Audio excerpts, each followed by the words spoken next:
What's good, everybody? Welcome to the Poppa Benji channel. We got a Borderlands 4 review. We're gonna react to this and see what's going on in here. Oh, could it be? My passion for looter shooters has burned quite brightly for over 15 years, and Borderlands is the flame that lit the fuse. With Borderlands 4, Gearbox proves it still knows how to bring the boom. After fizzling somewhat with Borderlands 3, it felt like this series had begun to fall behind in the genre it pioneered. But breaking away from segmented levels and embracing an honest-to-goodness open world allows 2025's Borderlands to surprise us again. Wait, open world?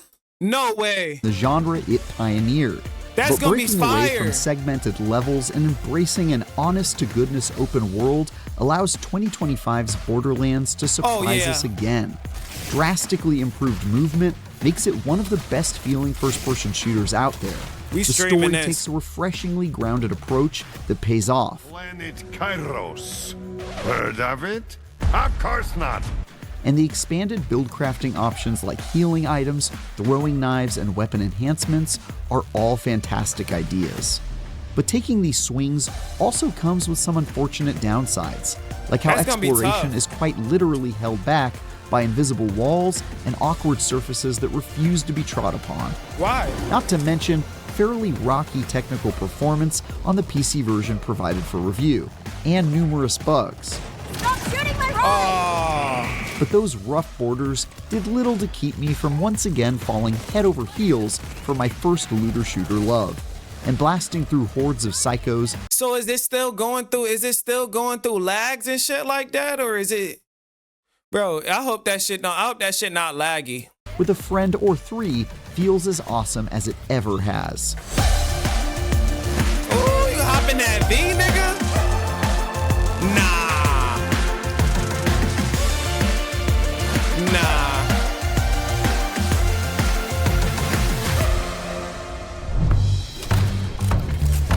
I'm definitely about to be playing this bitch on PC, I swear. If you're new to the absolute insanity that is Borderlands, it's a series where the weird enemies you mow down drop increasingly bizarre weapons that you then use to mow down even weirder enemies in an endless cycle of looting and shooting. How bizarre? It's stuff like this shotgun that fires sparkly stars that cover the ground in paint and enemies in elemental damage. Or maybe you'll luck into this sniper rifle that fires off rounds like a Gatling gun and stops consuming ammo while overheated. Borderlands 4 keeps that feeling fresh by continuing to iterate on the silly weapons it gives you, which can now will this be crossplay? I hope this will be crossplay. Cross-pollinate across different weapon manufacturers for even weirder outcomes. Borderlands 4 is a massive breath of fresh air, bordering on what almost seems like a soft reboot at times. It immediately adds some memorable characters to its cast, like the fancy and charming Levane, who has a somewhat messy dating history with your fellow Vault Hunters. Oh, she a hoe. But then every once in a while, it takes a welcome dip back into the nostalgia pool to have Claptrap rattle off a few jokes. Ta-da! What do you think? Love him or hate him, he's still here. With a few neat twists in store and a compelling plot about trying to free this planet, I ended up liking the story quite a bit, even if it doesn't hit the highs of Borderlands 2, especially in terms of its iconic villain. Time to bolt.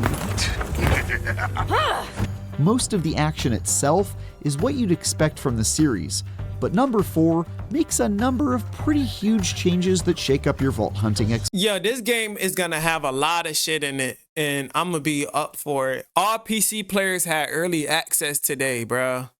I gotta get my bag right. The biggest by far is the fact that Borderlands 4 is a proper open world game that's filled with side quests, timed activities, collectibles, and puzzles to seek out.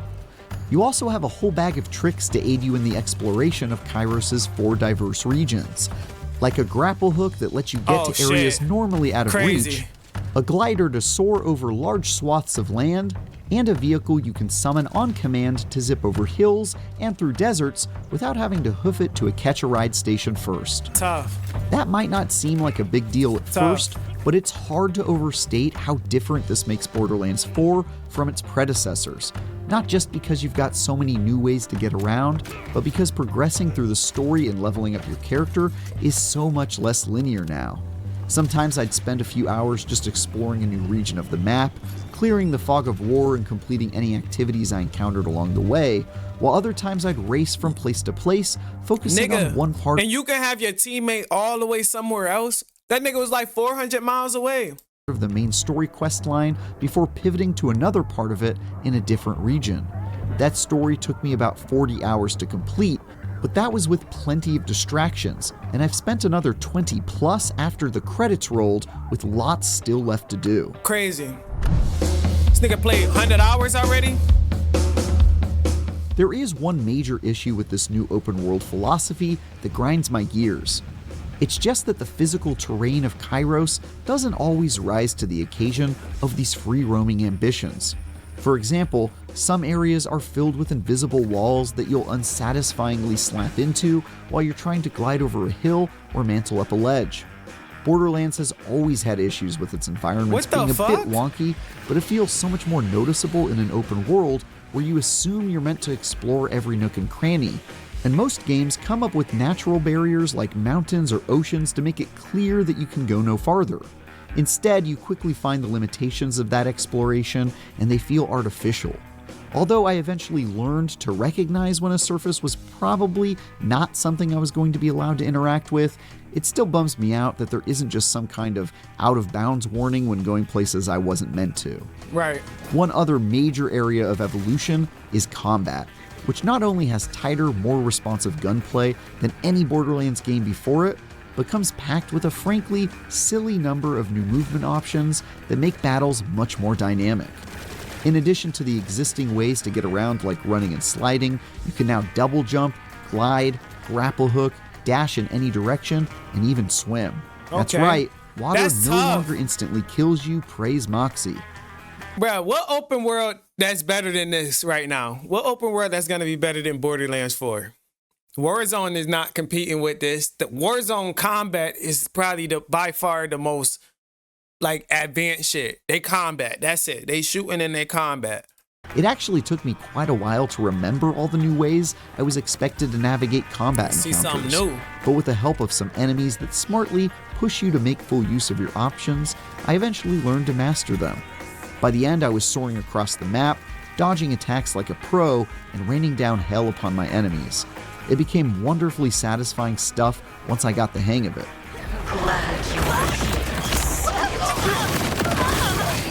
Gearbox has also heaped an impressively high volume of new things to shoot into this game. There are little mechanical spiders that reflect all bullets you send their way when they spin their legs rapidly, creatures covered in crystals that are immune to damage until you shoot those crystals off and quickly destroy the floating, and many others that I hadn't seen before. Those caused me to stop and adapt to their tactics in interesting ways, and that was always a memorable moment. Even better are the boss fights, which have evolved pretty significantly in that they usually involve some special mechanics you have to learn in order to beat them. These are often pretty simple things, like picking up and throwing a toxic bomb onto one boss to peel his armor off, or having to juggle yourself in the air with grappling and gliding after the floor becomes hazardous for a phase of another fight. Granted, they don't come close to the mechanical complexity of something you'd find in a Destiny raid, but those are often kind of over the top, and this is a significant step up from some of the basic dodge and shoot until it dies battles you've seen in Borderlands past. It's a happy medium, and that makes these bosses a lot less forgettable. That's not to say there aren't any basic fights, but it's fair to say that those can be an entertaining excuse to turn off your brain and blast something to bits, and serve as a contrast to the ones with an extra element to them. Rest assured, the major bosses usually step up their game pretty noticeably. It's also neat that you'll start encountering enemies with various modifiers as you get further into the adventure, and unlock higher difficulties via the endgame grind. These might be things like Elemental Eater, an effect that means enemies aren't just resistant to a specific type of attack, but healed by it. Or Centripetal, which causes a black hole to form where an enemy with this trait dies, pulling everything in range into its center and dealing massive damage. It's not all new, groundbreaking stuff Once I get this game, I'm gonna be recruiting. So you better have this game by then. for Borderlands. These are similar to effects found in Borderlands 3's Mayhem mode, for instance, but they're now a central part of Borderlands 4, and that makes combat more interesting This shit tough. and has you staying a little bit more aware even of enemies you've seen a lot of already. They said this shit open world too. If the fact that I've gone this long without even getting to discussing the entirely new batch of Vault Hunters in Borderlands 4 What? doesn't tell you there's a lot going on here, I don't know what will. It mostly sticks to tradition, but puts some pretty neat spins on the series' existing classes. There's Hey. the Siren Vex, who uses her space magic to deal elemental damage and has some awesome life-stealing options. Rafa, the Exo Soldier, who can summon all sorts of digistructed weapons, from shoulder-mounted I mean, Marvel Rival's slow as fuck. That shit is seriously slow. turrets to melee arm blades, as though Borderlands didn't have enough weapons already. Harlow, a Gravitar with an assortment of gravity manipulation abilities that can trap enemies in bubbles, among other things. And Amon, a massive cybernetically enhanced warrior called a Nigga Forge look like Knight, Thor. who has a bunch of melee options at his disposal.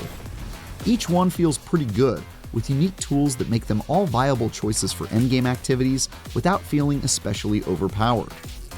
While I've been pretty high on it so far, I do have some complaints to lodge as someone who tends to play this kind of game more than once, and with an eye toward making each of those playthroughs feel distinct. After a few dozen hours with it, it strikes Shorty got some big ass pants on. What the fuck? me that Borderlands 4's build crafting hasn't pushed the series into the realm of something like Diablo, or dare I say it, Path of Exile, given that there are a few branching paths to choose from in each Vault Hunter skill trees that you can then optimize with gear to excel at a handful of specific things like dealing loads of elemental damage or healing yourself when getting kills, but not enough customization options to really go wild. That said, the 3 different trees each character does have each at least add a little bit of variety to how every class can play, meaning more than one person on your team can use the same Vault Hunter while having a different set of buffs and abilities that can make them work well together. For example, for the first half of my playthrough, I focused on Vex's spectral summoning tree to deploy ghostly doppelgangers onto the battlefield. But after finding a legendary item that worked well for a different kind of build, I respec'd into the elemental DPS tree that focused on casting powerful spells instead of summoning others to do my Oh nah, this nigga taking too much time to research a game. Oh my god. bidding. If those 2 different characters worked together side by side, there'd be little overlap in what they're bringing to an up to 4-person team.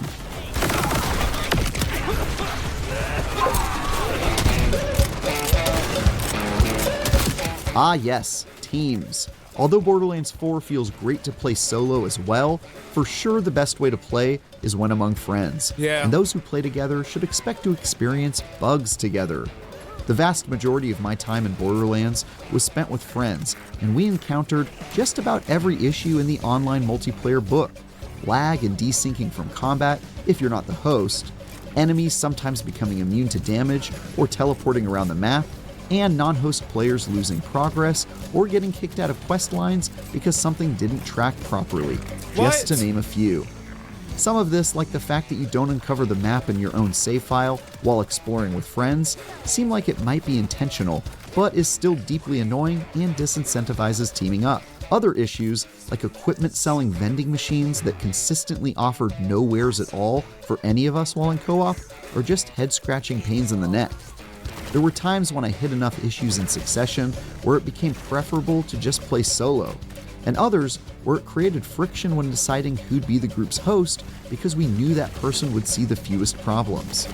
That's definitely not the kind of dynamic you want in your co-op game, and it caused my group no small amount of grief as we discovered the various ways in which things feel not so great when playing together, despite gunplay and synergizing our builds with one another otherwise being really awesome. Granted, some of this is the result of playing a short time before launch, and there will certainly be at least a few fixes by the time you play it. That's if they don't fix that patch, I'm gonna be mad as fuck. Nobody wanna be going through lags cause the fucking person that you playing with lagging. But if history is any lesson, it will be a minute before all of this is ironed out. Crazy. Playing solo is smoother, but there's no escape from all the problems because Borderlands 4 is a fairly buggy ride in general. It seems like there are as many bugs as there are guns, and the longer you play, the more likely you are to see things like infrequent but severe frame rate hitching, or your backpack suddenly deciding you have way less space for equipment than you should until you back out to the menu and reload. Wow. 2 of my crew even found themselves locked out of the endgame grind when different steps in the quest line broke, blocking their progression and making it so we couldn't run the activities we wanted to do together. Wow. It's a testament to just how fun exploring Kairos is that even after all of that laundry list, I still couldn't wait to play more even after dozens of hours. Yeah, who the fuck is gonna want to buy a $70 game, and go through fucking lags? That's so fucking cringe. Take these complaints in context. That's so cringe. Speaking of the endgame grind, Borderlands 4 appears to come preloaded with one of those. Although I said the same thing. Like, bro, y'all had enough time developing the game to not have fucking lag spikes in the game. How y'all fucking rushing the game that's fucking lagging when it drops? That shit don't make no sense. About Diablo 4. You can't call them all right? But I'm feeling optimistic. Shit crazy. There are 3 activities you're expected to complete weekly, a more challenging version of a story mission that has a bunch of tricky modifiers, like one where all enemies explode into those black holes of damage, and another where enemies heal themselves when dealing damage to your team. Then there's a repeatable boss fight. Nah, the game looks good overall, but once you start entering the lags and the spikes and all that bullshit, I think I'd save my what is it? It's not even $70. I think it's $80. Yeah, $70. Who the fuck wanna? I'm definitely ain't spending $130 and y'all ain't fixing lags, bro. Fight that mostly seems like it's there to give you a straightforward enemy to kill as many times as you'd like for great drops, and a hidden vending machine that moves around each week and sells guaranteed legendary loot. As you grind these activities, you'll also unlock the more advanced world tier difficulties that offer better rewards, but these are gate-kept behind incredibly challenging quests with loads of modifiers that are the ultimate test of your loadout and shooting skills. At this point, none of these things are particularly deep or time-consuming since you just run them all each week and then are basically done.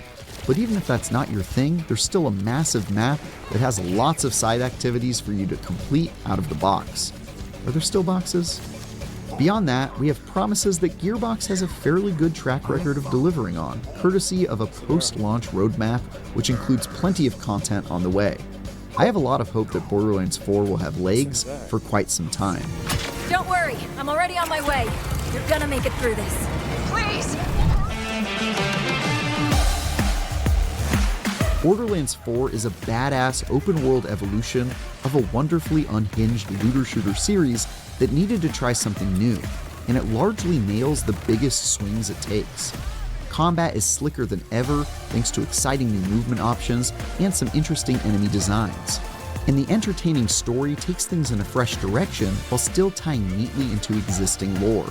The transition to an open world isn't the smoothest, especially when troubling terrain with a few too many invisible walls can make it feel like these environments are all for show, but that's more than worth putting up with in exchange for being able to chart your own path and freely explore the wacky, violent world of Kairos. Nah, that'd be tough, the bugs though. That's my tough. crew and I encountered were bad enough to occasionally sour our co-op groove, but in between them, we had a great time. And my friends and I have found ourselves utterly at the mercy of this new loot grind. The Borderlands series feels like it's been a bit stuck in the mud for some time now, and especially after a few patches, Borderlands 4 is exactly the kick in the pants it has needed.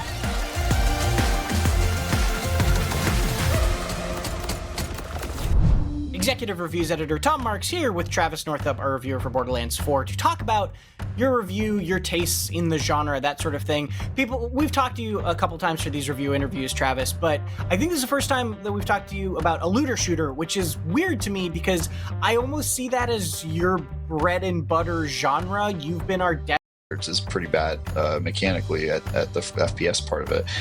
actually say it's the most important part, because even if the shooting isn't great, like take Borderlands 1, not great combat. Even Borderlands 2, by today's standards, is pretty bad mechanically at the FPS part of it. But when you kill something and 19 guns pop out of its head and one of them glows and makes a noise, that sort of makes up for any shortcomings. And so I would say the looting is really the most important part. Is like, does this have loot that you want to chase? Does it have those moments where you're like, what? I didn't even know this was in the game. This is crazy. And it kind of blows your mind. And then the shooting is secondary, which is, it has to feel good. It has to be a fun shooter that you would want to play.